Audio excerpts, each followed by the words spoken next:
5강 하겠습니다. 신인간과 보니까 쪽수가 37쪽입니다. 보통 쪽수가 요 밑에나 위에 이렇게 달리잖아요. 근데 이건 양옆으로 뉘어서 달려 있습니다. 재밌게 판을 짰어요.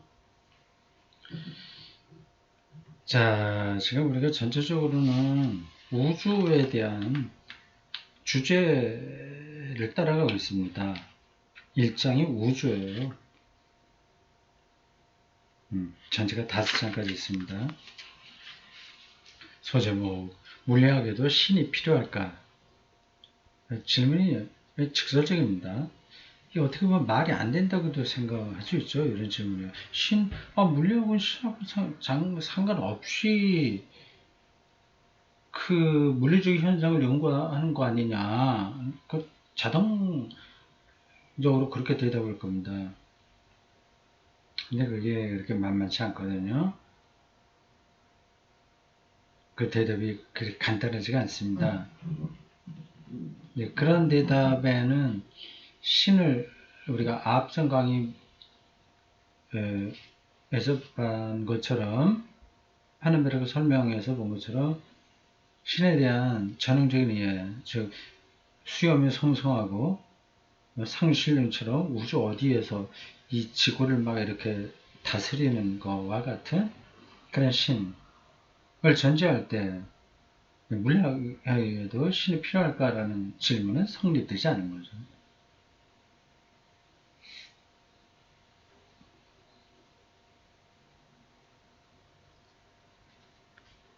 알버트 아인슈타인은 인용했습니다.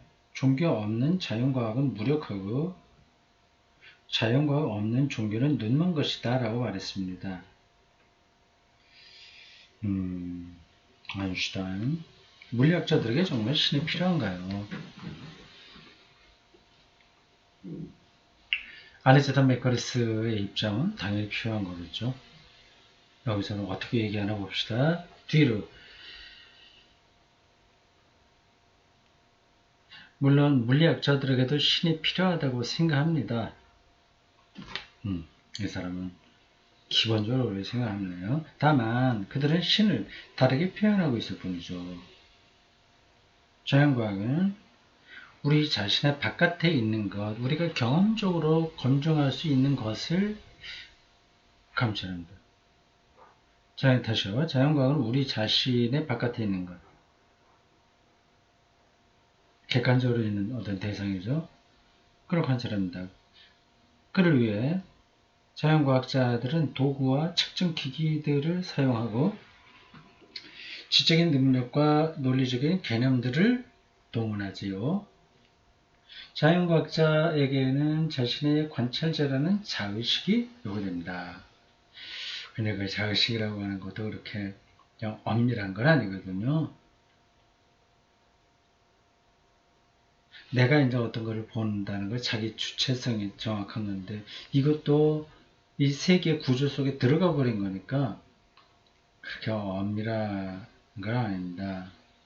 근데 인간의 눈으로 보는 거죠. 인간의 눈으로 본다고 해서 그게 다 사실은 아니지 않습니까? 아무리 정밀한 도구가 있다고 하더라도 그렇습니다. 그에 비해서 우리가 우연히 경험하는 것들은 완전히 다른 성질들을 가지고 있어요. 우리가 아무런 반성 없이 직접적으로 느끼는 세계는 주관적인 내면의 모습인데 비해서 우리가 관찰하고 반성하는 반성이라고 보다도 이거는 성찰 반성 뭐 그래도 되고 우리가 관찰하고 반성하는 성찰이 맞을 것 같은데 더 잘 아는 세계는 외면의 모습이니까요. 우리가 그 둘 사이를 연결시키지 않고 있는 동안에는 분리된 두 개의 세계가 존재하는 겁니다. 이런 의미에서 물리학자들에겐 외면의 세계가 필요합니다. 우리가 기계나 이런 도구들을 통해서 측정해낸 것들은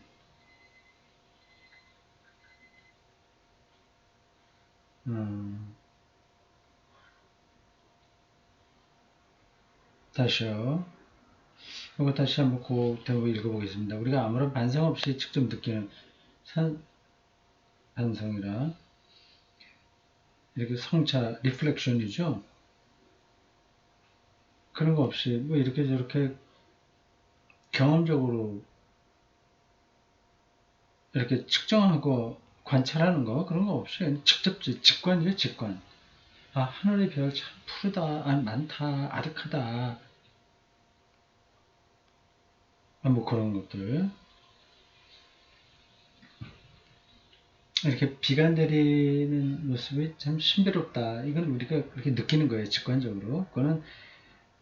그런 세계는 주관적인 내면의 모습인데 비해서 다른 사람에게도 다르게 느껴지니까 관찰하는 세계는 외면이다. 우리가 그 둘 사이를 연결시키지 않고 있는 동안에는 분리된 두 개의 세계가 존재하는 겁니다. 아, 이게 좀 철학적인 표현이에요. 이 비 오는 날의 이 느낌, 직관하는 그런 거하고 그 비 현상에 대한 그 과학적인 분석, 이런 두 사이를 연결하지 않고 있으면 그 사람에게 세계는 두 개다. 이런 의미에서 물리학자들에게 외면의 세계가 필요합니다. 바깥의 세계가 필요하다. 그걸 연구하니까요.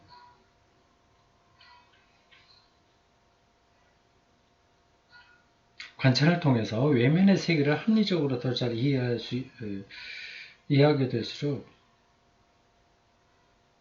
우리가 신적인 것이라고 간주하는 것이 점점 줄어들게 돼서 뭐 다 알아가니까 그 범주 안에 다 들어오니까 언젠가 우리가 아주 영리해지면 그 신적인 것이 완전히 소멸하게 될 것이라고 믿는 사람들이 많죠. 다 밝혀진다고 하는 거죠. 다 밝혀지면 그럼 이제 신의 영역은 없다 이렇게 생각하는 사람들이 많습니다. 뒤로는 전혀 그렇게 생각하지 않겠죠. 그러나 이건 아주 다른 차원의 일입니다. 과학은 가치 평가와는 관계가 없어요. 우리가 추상적으로 이해하고 있는 자연과학은 여러 가지 관계를 만들어내지만 그 관계들을 평가하지는 않습니다. 관계, 뭐, 비구름이 만들어져 갖고, 이게 비가 돼서 어떤, 기상 조건에 따라서 비가 내린다. 그럼 바람과 그 공기와 날씨의 기상 조건 그런 관계들이 있지 않습니까? 그게 어떻다고 하는 걸 말할 뿐이지 그걸 평가하지 않습니다. 평가. 옳다 그렇다 이런 거 얘기하지 않는다는 거죠. 과학으로는 어떤 관계가 있다 없다를 말할 수 있을 뿐 좋다 나쁘다를 말할 수는 없습니다. 거기에 인간적인 평가가 개입된다면 엄밀하게 말해서 이미 과학을 벗어나고 있는 겁니다. 과학은 평가가 없다. 평가하지 않는다. 순전히 객관적인 사실만 따라간다. 그죠? 우리가 물질에 대해 관심을 가질 때 이미 그런 평가가 개입되어 있다고 봐야겠지만 아직 종교적인 것을 건드린 건 아니에요. 물론 우리가 평가를 내림으로써 그것들이 종교적인 차원으로 이어지게 되는 건 사실이지만 말입니다. 이건 쏙 들어오는 이야기 아니네요. 좋다 나쁘다 하는 평가를 내려야만 그게 종교적인 차원이 된다? 그거는 아닌 것 같은데 이 뒤가 어떤 뜻으로 이런 얘기를 했는지는 잘 모르겠습니다. 그러니까 종교를 윤리학과 연관시켜서 생각하는 건가? 윤리와 도덕성과 연관시키는 건가? 칸트가 했던 작업, 그런 입장인가요? 뒤가?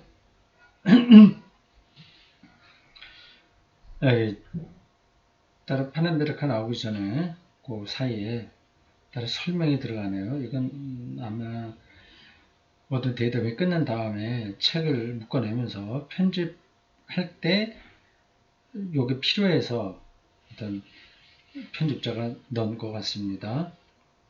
학문의 가치 중립성이라는 명제에 대한 고전적 정리는 막스 웨버에 의해서 마련되었다. 가치 평가하지 않는다는 거죠.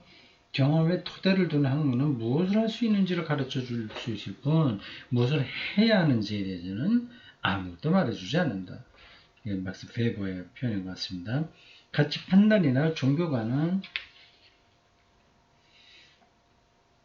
상호 주관적으로, 즉 다수의 주관적인 견해들을 토대로 검증할 수 있는 것이 아니기 때문에 학문으로 다룰 수 있는 내용이 아니다.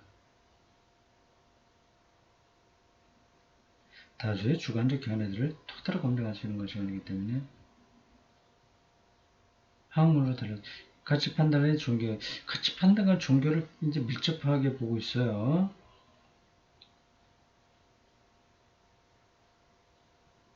그러니까 학문이 될 수 없다는 얘기예요. 그럼 여기서 말하는 학문이라고 하는 게 도대체 뭘까? 그럼 자연과학만 학문이라고 할 수 있나? 그건 아니잖아요. 항목의 예처럼 과학의 성과가 기술에 응용될 때 파멸적인 결과를 불러오는 경우가 있으므로 이 학문의 가치 중립성이라는 명제는 정치적 논쟁의 대상이 되었고 연구 결과에 대한 책임을 과학자들에게 묻기에 이르렀다. 그럼에도 불구하고 특히 자연과학의 경우에는 과학적으로 타당한 결론을 끌어내기 위해 책임과 연구를 구분하는 것이 일반적이다. 책임까지는 안 가는 거지. 연구를 하는 것뿐이다. 그러네요. 이건 하나의 입장입니다. 다 그렇다고 모두가 다 동의하는 건 아닙니다. 파넨베르크의 설명입니다. 여기 짤막하게 나와요.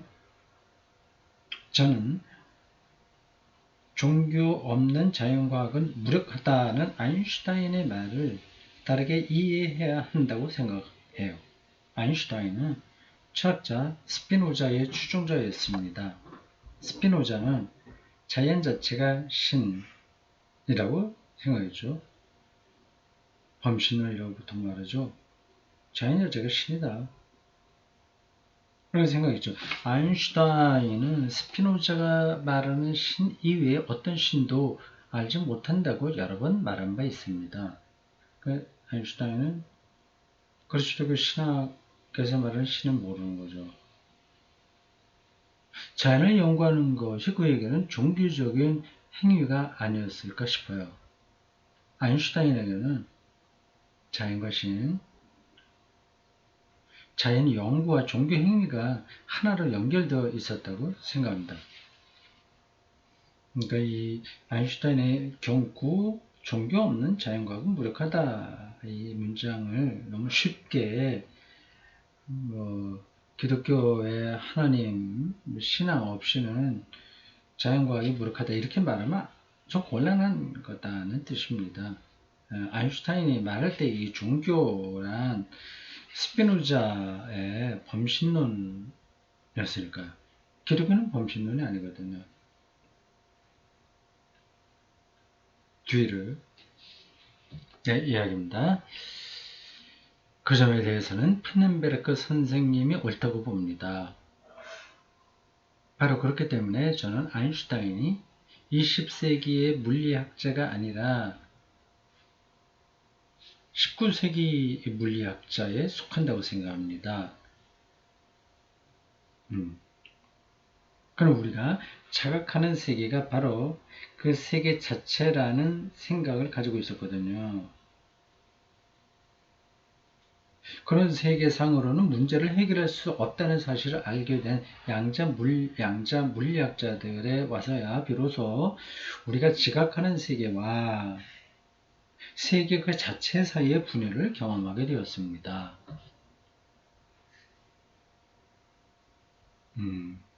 참 중요한 어, 진술입니다.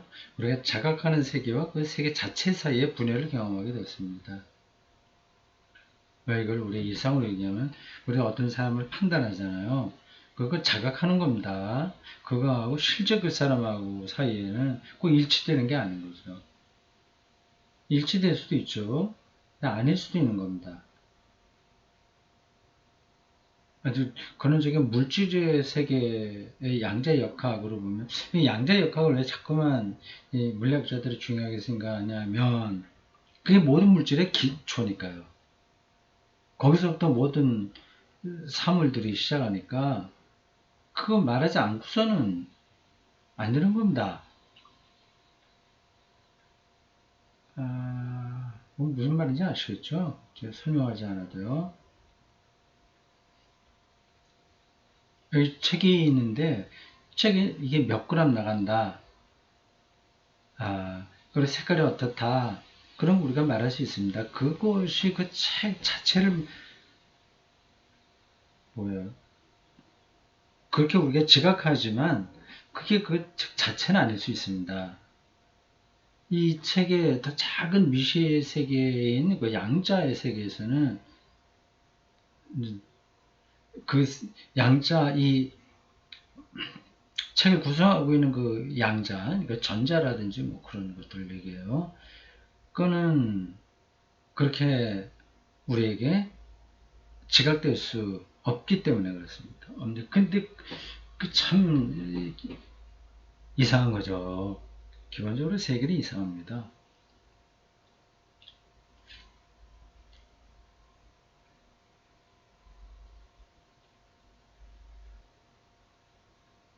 근데 뭐 근데 우리가 일상적으로 살아가는 세계에서는 양자역학이 별로 큰 영향을 미치지 않습니다. 그냥 책은 책 그대로 있는 거고 다 그래요. 지금 이 순간에 우리가 경험하고 있는 겁니다.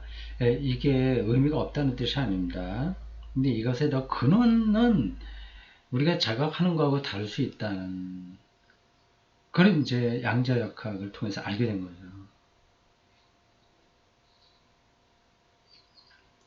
양자 물리학자들은 자신들이 직접 응시할 때 비로소 세계가 현실된다는 것을 깨달은 거죠. 그러니까 카드 놀이할 때 까야만 거기 있는 게 확인되는 거죠. 오랫동안 사람들은 관찰하는 주체는 관찰되는 대상에 대해 아무런 의미도 갖지 않는다고 생각했습니다. 그냥 그 원리는 그대로 누구에게나 똑같이 간다 생각한 거죠.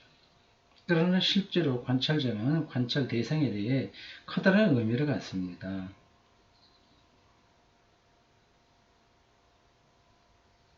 이렇게 설명하면 될까요? 어떤 A라고 하는 사람인데 여자라도 좋고 남자도 좋아요.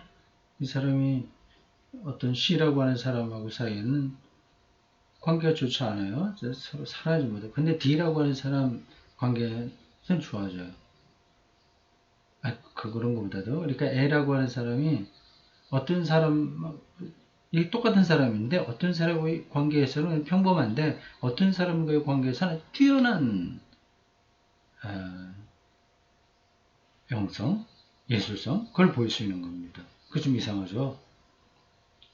그렇게 비유적으로 설명할 수 있습니다.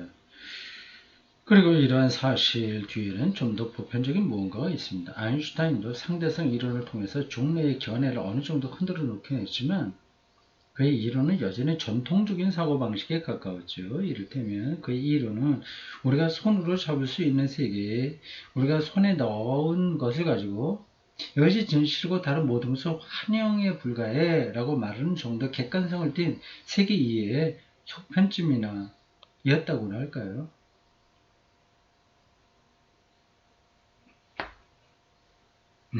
뭐 손에 넣은 것만 확실한 것. 부디케츠 이쯤에서 자연과학적 사고의 토대와 전제 조건들에 대해서도 이야기를 나눠야 할 것 같습니다. 프랑스 뭐에 대해서요? 자연과학적 사고의 토대와 전제 조건. 프랑스의 수학자이자 물리학자인 라플라스는 자연과학에서 신은 불필요한 가정이라고 말했습니다. 그러면 이제 신을 좀 부득이처럼 부정하니까 과연 어느 정도까지 불필요하다는 것일까요? 자연과학자는 자신에 대한 이해를 기반으로 자신이 접하는 모든 현상을 설명하려 노력합니다. 그래야죠. 자연과학적 사고를 지배하는 논리를 벗어나는 가정은 하지 않으면서 말이죠. 이 논리를 뒤집어 보면 자연과학에서는 가장 간단한 설명이 가장 좋은 설명이라는 엄성한 법칙이 어느 정도 통한다는 얘기가 됩니다. 그러니까 설명이 옳은지 혹은 궁극적으로 통용될 수 있는 것인지는 일단 접어두고 말씀이죠. 그래서 신이 필요 없다고 전제하는 과학자들은 주위 사물을 주어져 있는 것, 그렇게 주어져 있는 것, 그 근원을 고민할 필요가 없는 것으로 대하게 됩니다. 이 부디게츠 자신이 그런 거죠. 이 사람이 그렇게 생각하잖아요. 세계를 실제하는 것으로 받아들이고 그냥 그대로 있는 그대로 그 현상학이 그걸 얘기하는 건가? 받아들이고 그 세계에 일정한 구조가 있으며 원칙적으로 탐구해낼 수 있는 특성들이 있다고 생각하는 거죠. 뭐 다른 것이 끼어들고 말고 할 그 여지가 없다고 보는 자연과학자들입니다. 학문이란 올바른 질문을 던지는 기술입니다. 과학자가 잘못된 질문을 가지고 고민을 하거나 처음부터 어차피 더 깊은 것을 알아낼 수 없다는 생각으로 시작한다면 성과를 기대하기 어렵죠. 자연과학의 이런 기본 성격을 고려하면 신을 가정하지 않아도 자연과학은 얼마든지 가능하다는 생각을 하게 되는 것도 당연한 일입니다. 이 사람은 계속 그 입장을 유지하고 있습니다. 부득이했죠. 자연과학에서 신은 필요 없다. 근원적인 원인, 세계에 왜 있어야 되냐 그런 거 질문도 필요 없다. 지금 여기 있는 이 현실, 이 실제 이거를 이해하고 그것이 더 어떻게 우리의 삶에 유용한가, 또 좋아지는가 그런 거를 연구하면 된다. 그런 입장입니다. 그러니까 전형적인 21세기 자연과학적 지성인들의 생각이고 이게 교회에 나오지 않은 그러니까 종교가 없는 이런 지성인들의 일반적인 태도가 아닐까요? 무칠러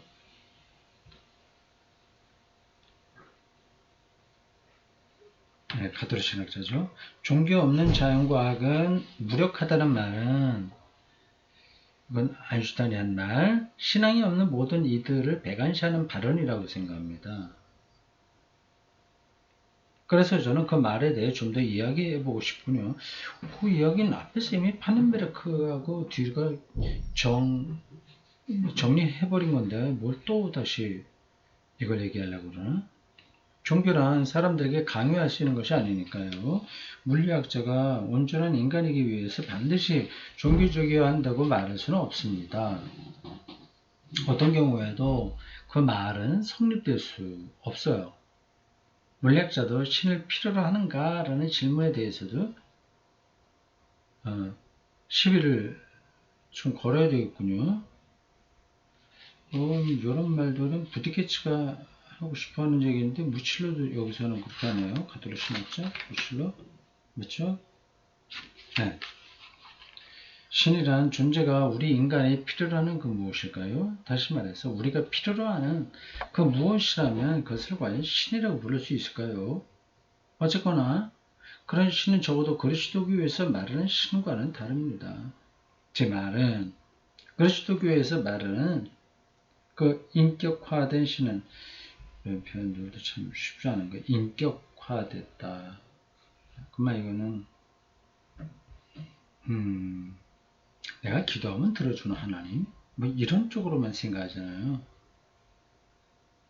그러나 성경 우리가 기도해도 듣지 않는 하나님을 얘기합니다.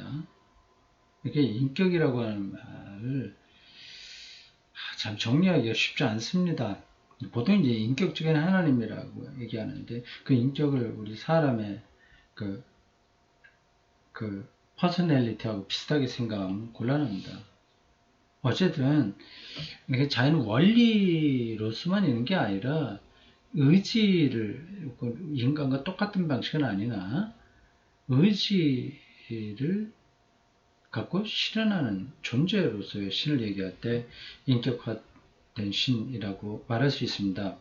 우리가 필요로 하고 말고 할 대상이 아니라는 겁니다. 신의 무목적성에 대한 논란의 경우에도 그렇습니다. 신의 무목적성?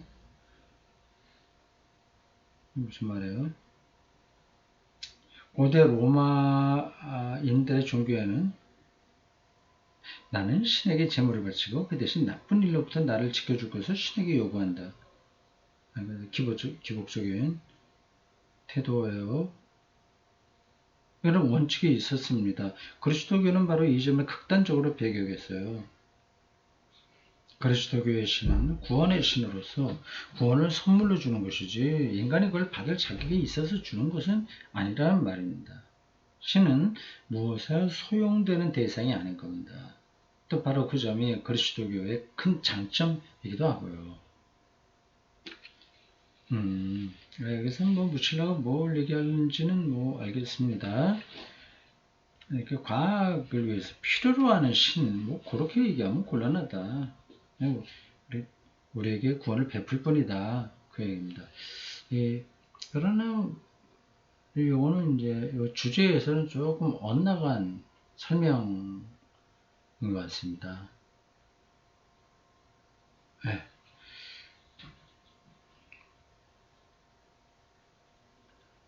아인슈타인 얘기로 돌아가 보죠. 자연과학 없는 종교는 정말 눈먼 종교일까요? 이런 질문 문장이 나왔습니다.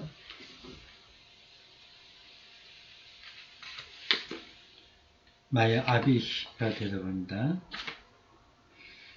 오히려 저는 자연과학이 종교를 눈멀게 한다고 생각합니다. 과학 없는 종교는 눈먼 종교일까요?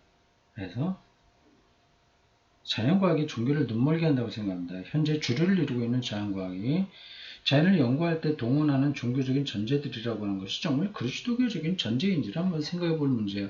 이건 맞는 얘기입니다. 이건 저도 누누이 얘기한 겁니다. 자연과학자들이 종교, 기독교를 비판할 때 그들이 말하고 있는 기독교가 도대체 뭐냐. 그건 잘못 알고 있으면서 무조건 비판하거든요. 옛날에 있었던 혹은 교회에서 일반적으로 종교 권력자들이 말하는 그러한 신이에요. 그걸 전제하고 과학이 종교를 비판하고 있습니다. 오늘날 자연과학의 주도로 행해지는 자연에 대한 우리의 행동, 그와 관련하여 기술과 산업, 그리고 경제가 자연을 대하는 자세에 폭력적이죠. 수탈이죠. 자연에서 뭔가를 빼내서 쓰는 거죠. 이런 것들은 그리스도교적이라고 하기에는 무리가 있습니다. 자연과학자들이 이렇게 많이 기독교를 비판했거든요. 기독교가 패권적이다, 제국적이다. 우리가 자연에 대해 저지르는 그 모든 파괴 행위를 생각한다면 말입니다.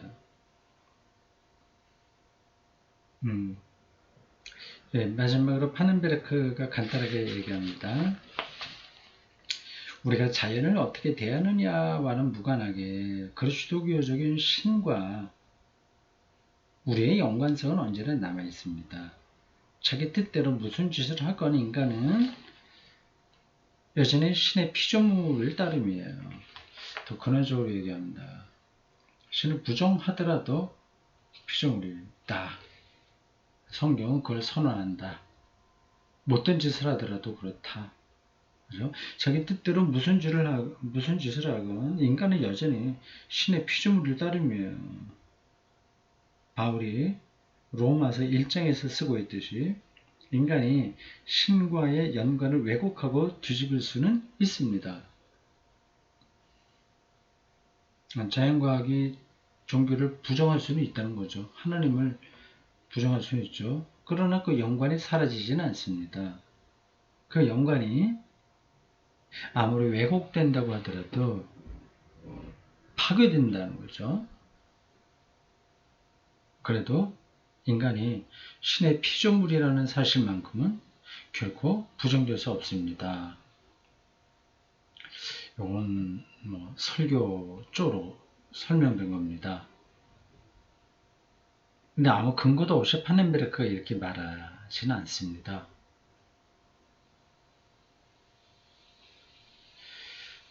피조물이라 이렇게 자연과학이 아무리 하나님과의 관계를 끊어내려고 하더라도 피조물이라고 하는 사실은 변하지 않는다고 하는 겁니다. 그래서 생명이 자기 스스로에게 없다는 것, 피조물은요. 그걸 얘기하고요.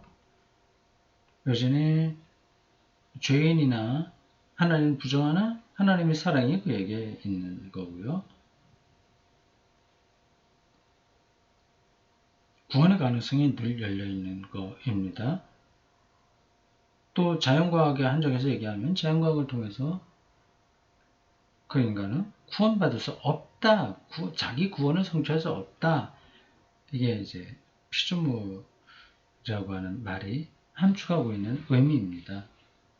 그거를 이렇게 대담을 하면서 한 말인데 그걸 다른 학자들이 알아들었을까요? 피조물이라고 하는 말도 오해하고 있잖아요, 많은 사람들이요. 이해가 잘 안 됐을 겁니다. 그러니까 이런 석학들이라고 하더라도 서로 다른 전문 영역에 있는 사람들이 모여서 대담하는 것은 한계가 있습니다. 그래도 뭐 어쩔 수 없죠. 그래도 이런 대담은 필요합니다. 자, 오늘 여기까지 하겠습니다.